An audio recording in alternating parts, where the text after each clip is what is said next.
Primer Congreso Latinoamericano de Médicos Residentes de Emergencias. Accidente cerebrovascular, presentado por el Dr. Junior Molina, de República Dominicana.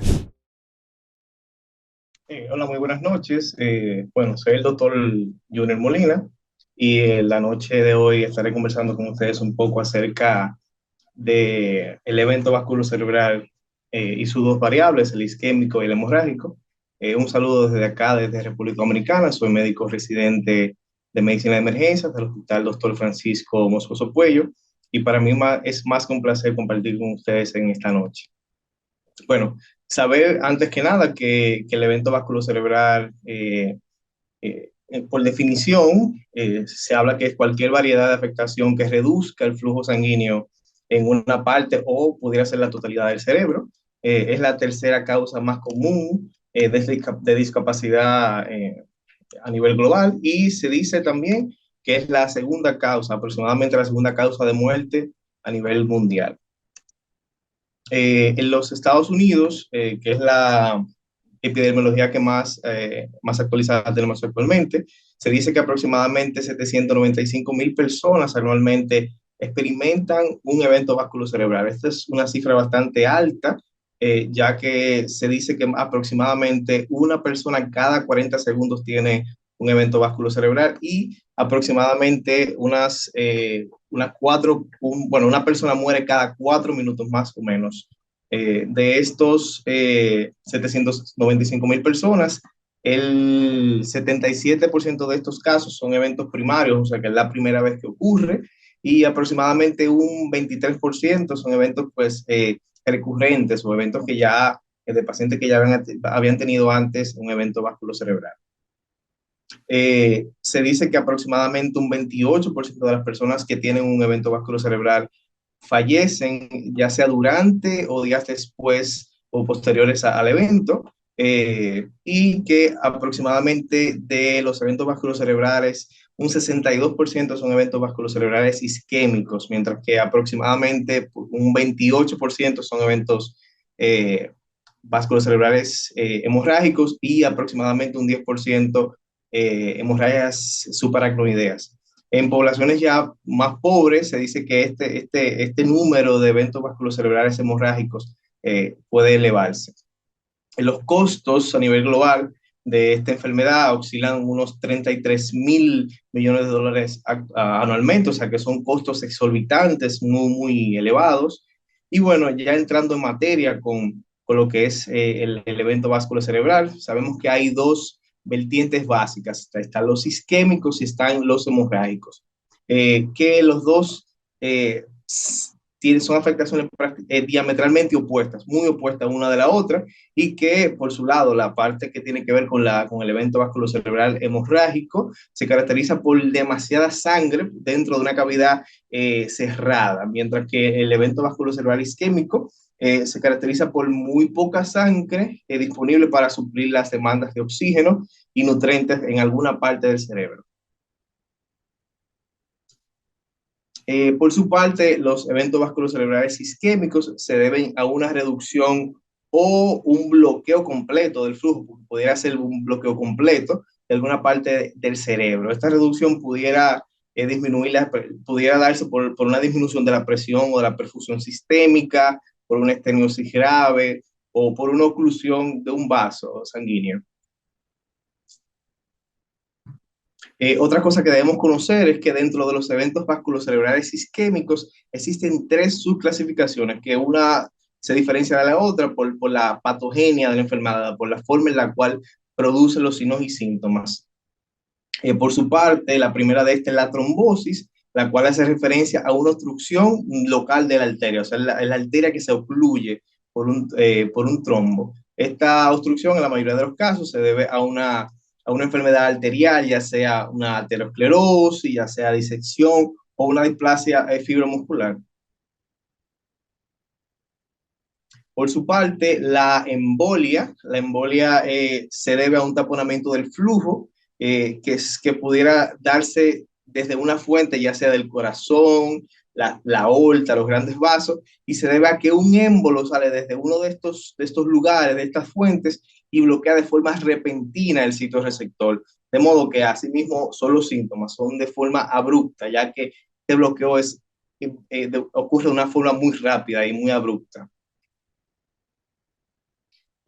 Por su parte, la otra variante es la que tiene que ver con la hipoperfusión. Esta está dada por un problema pues, más global, problema más general, que no solo afecta el cerebro, sino que dentro de sus características más primordiales se encuentran que sus síntomas y signos no van a ser localizados, que van a ser más difusos y no van a ser focales, algo que lo va a diferenciar de las otras dos categorías de la isquemia. Esta perfusión reducida pudiera darse muy bien, ya sea porque hay un fallo en la bomba cardíaca, ya por un paro cardíaco o una arritmia, o una reducción del gasto cardíaco y que esté muy bien relacionada a un paciente que esté teniendo en el momento una isquemia miocárdica, una embolia pulmonar, un derrame pericárdico o una hemorragia masiva en caso de un paciente politraumatizado. Algo importante que debemos conocer acá y es que los signos y síntomas de estos pacientes, en la mayoría de los casos, suelen ser bilaterales, aunque pueden ser en algunos casos asimétricos, en especial cuando existe una enfermedad cerebral oclusiva preexistente. Ahora hablando de los eventos vasculocerebrales hemorrágicos, estos se dividen en dos grandes grupos, los cuales pues a su vez tienen sus propias subclasificaciones. Estas son la hemorragia intracraneal y la hemorragia subaracnoidea. Por su parte, la hemorragia se define como una extravasación de sangre dentro del parénquima cerebral, que va a ser secundaria siempre a una rotura de un vaso, ya sea arterial o venoso, porque pudiera darse el caso de que sea también venoso. Clínicamente es muy complicado pues hacer la diferenciación entre un evento vasculocerebral isquémico y un evento vasculocerebral hemorrágico, salvo que tenga signos y síntomas sobreañadidos de hipertensión intracraneal, ya sea cefalea intensa, náuseas, vómitos o disminución del estado de la conciencia, que en nuestra experiencia es el dato que nos sugiere en la mayoría de los casos que nos hace inclinarnos más hacia que el paciente pudiera estar teniendo un evento vasculocerebral hemorrágico y no uno isquémico. Estos están divididos en dos grandes grupos. El primero es la hemorragia intracraneal, que en el sangrado la hemorragia intracraneal generalmente ocurre por la ruptura de una arteriola o una arteria de pequeño calibre. Bueno, lo que ocurre en este caso es que la acumulación de sangre que se produce por esta ruptura ocurre de minutos a horas. Es una acumulación que va de forma paulatina y lenta en la mayoría de los casos. Y el hematoma se va agrandando de forma gradual hasta que se va agregando más y más sangre, hasta que va formando como una bola de nieve, lo que degenera en que la lesión, el problema del paciente va a ser ya propiamente por la compresión que hace esa sangre o por el edema perilesional que ocurre, dado a la irritación que ocurre en los pacientes por la sangre que se dispersa en la masa encefálica. Este hematoma va creciendo hasta que la presión que los rodea pues aumenta lo suficiente como para limitar su propagación o hasta que en algún momento esta sangre pueda drenar al sistema ventricular, que sería la otra opción o el otro caso que pudiera también pasar.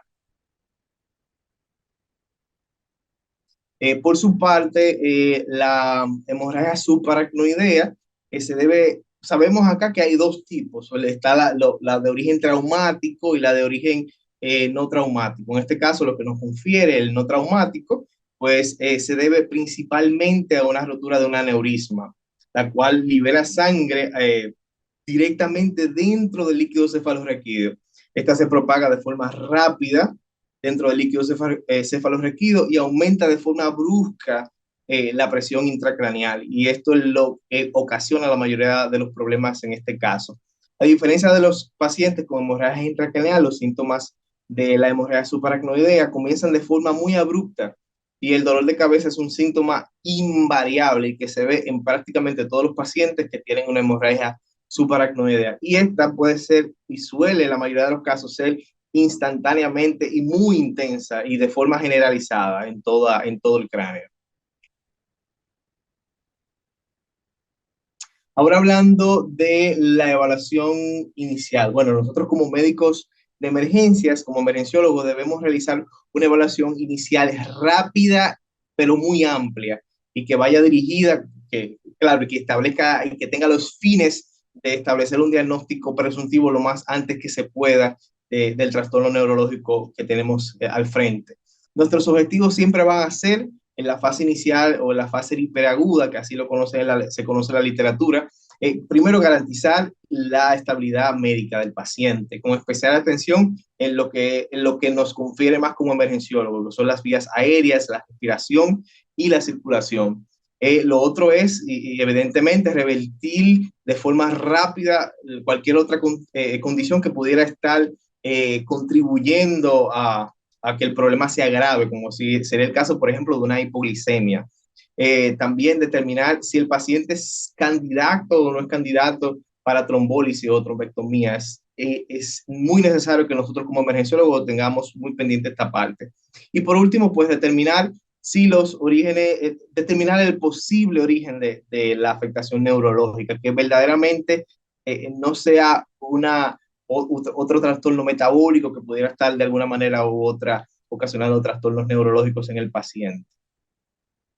En nuestra evaluación en la sala de emergencia, lo primero que debemos hacer es, ante todo, una evaluación primaria rápida y objetiva, que tenga pues como fin tomar los signos vitales, garantizar la estabilidad de las vías aéreas, como comenté previamente, la respiración y la circulación. Eh, Creo que esto es lo más básico que tenemos que tener en la evaluación primaria en nuestra sala de emergencia. Con relación a la anamnesis, que debe ser una anamnesis dirigida, en la que se establezca el momento preciso de la aparición de los síntomas, siempre con el objetivo de determinar si el paciente es candidato o no es candidato para trombólisis. Se deben tomar en cuenta diagnósticos diferenciales como las convulsiones, los síncopes, la migraña, la hipo o la hiperglicemia, así como cualquier otro signo o síntoma o enfermedad metabólica más bien que pudiera dar al traste con trastornos neurológicos. Y hacer un examen neurológico, un examen físico riguroso que nos ayuda a descartar pues, cualquier otra patología. En nuestra evaluación neurológica, pues acá se busca datos de focalidad o de déficit neurológico, que habitualmente la mayoría de los casos tienen mucha relación con el lugar de la lesión y nos hablan de forma directa o indirectamente del pronóstico del paciente, de cuán bien o cuán mal pudiera ser el pronóstico de este paciente. A la medida de lo posible, la literatura nos habla que pudiéramos auxiliarnos de escalas como la de la National Institute of Health Stroke Scale, que es la NIHES, eh, que proporciona un examen neurológico bastante detallado y estructurado y que pudiéramos utilizarlo muy bien como herramienta auxiliar para hacer un examen neurológico preciso. Con relación a lo paraclínico, evidentemente, imágenes craneales, la tomografía es el gold standard y en algunos casos pudiéramos utilizar la resonancia magnética, pero tiene sus limitaciones. Hacer una glucosa sanguínea 1A y algunas otras pruebas que deben realizarse de manera inmediata, como la saturación de oxígeno, un electrocardiograma, un hemograma completo, troponinas, tiempos de coagulación y en caso de que tengamos un paciente con fiebre, pues en este caso pensar en que pudiéramos tener algo infeccioso y ahí averiguar y hacer rápidamente una radiografía de tórax, hacer exámenes de orina y cultivar al paciente de ser necesario. En la tomografía de cráneo, que ya como previamente le dije, es el gold standard que vamos a utilizar como imagen diagnóstica, puede servirnos para varias cosas, como por ejemplo para diferenciar si el evento es hemorrágico o es isquémico, para evaluar el grado de la lesión, o sea, cuán grande o cuán pequeña es la lesión, y pues también nos ayuda mucho a identificar la lesión vascular, el lugar de la lesión vascular, que nos habla mucho de un factor predictivo de bien o cuán mal el paciente pudiera salir del evento que tiene en el momento. También debemos utilizar, también nos ayuda a saber cuán irreversible pudiera ser el caso del paciente y también ver si pudieras ser candidato o no para reperfusión cerebral.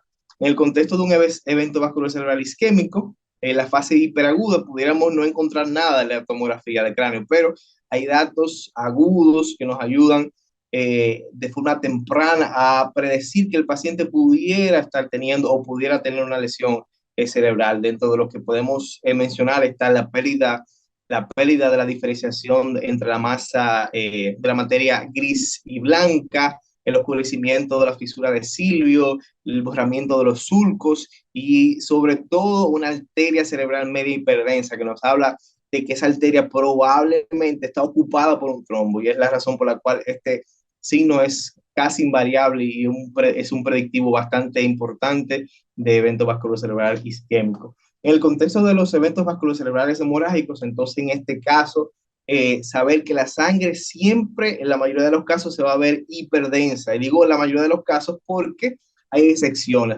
Hay excepciones en los casos, por ejemplo, de un paciente que tenga anemia. En este caso, si el paciente tiene anemia, pues no vamos a ver una hiperdensidad, sino que la zona se verá de forma isodensa. Eso es algo que tenemos que tener bien pendiente. En caso de que tengamos una hemorragia subaracnoidea, saber aquí siempre que la sangre va a discurrir entre las cisternas basales y hasta en algunos casos pudiéramos ver la fisura de Silvio y pudiéramos utilizar en este caso herramientas como que nos pudieran ayudar a como la escala de Fisher para predecir para predecir cuán bien o cuán mal estará el paciente que tenga esta hemorragia subaracnoidea y así saber el pronóstico del mismo.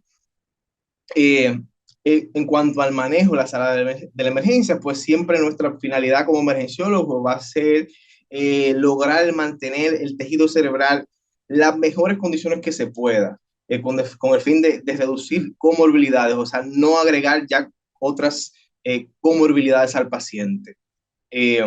Lo primero que tenemos que hacer, y es 1A, es manejar los niveles tensionales, control de los niveles tensionales, sabiendo aquí que como ya todos aquí conocemos, en muchos casos, en especial los pacientes que tienen eventos vasculocerebrales isquémicos, la hipertensión será necesaria de forma aguda para mantener la perfusión en los lugares, en esas áreas de isquemia, y que los pacientes que tienen eventos vasculocerebrales hemorrágicos pudieran tener elevaciones sostenidas o elevaciones de la tensión arterial, ya sea por la compresión que hace la sangre dentro del parénquima cerebral y que aumenta la presión intracraneal o por el dolor propio debido al efecto de masa que este provoca.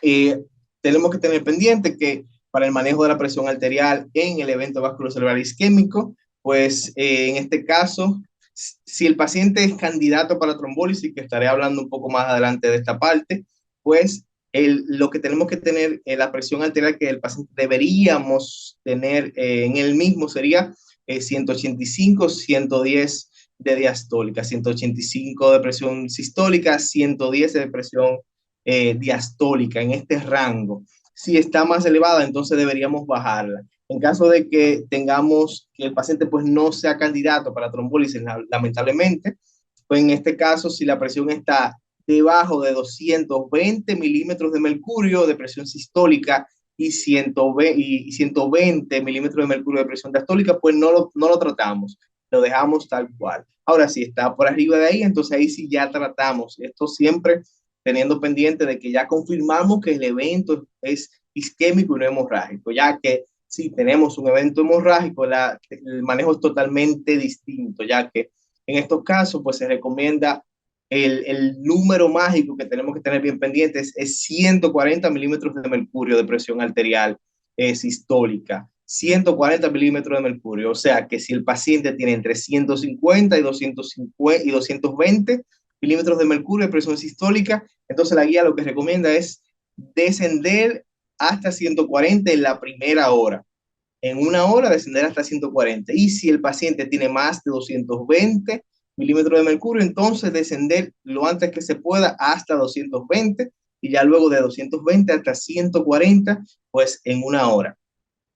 Bueno, ¿qué medicamentos se recomiendan? Bueno, hay muchísimos, pero la mayoría de ellas hablan del labetalol en dosis de 20 miligramos en primer olo y luego bolos de 20 a 80 miligramos cada 10 minutos. También pudiéramos utilizar la nicardipina, que sería de 5 a 10 miligramos hora, o la clevidipina, que es de 1 a 2 miligramos hora. Otro, con el manejo de líquidos, entonces, ¿qué hablan las guías? Bueno, las guías hablan básicamente de dos medidas principales en la fase hiperaguda de los eventos vasculocerebrales: la solución salina isotónica y evitar soluciones glucosadas. Con esto, creo que es más que suficiente para manejar a un paciente en la fase hiperaguda de un evento vasculocerebral, ya sea isquémico o hemorrágico. Con relación a la terapia de perfusión, debemos saber que es el tratamiento definitivo en los casos de eventos vasculocerebrales isquémicos y ya sea la trombólisis o la trombectomía, siempre va a ser lo idóneo que deberíamos hacer con el paciente que tenga un evento vasculocerebral isquémico.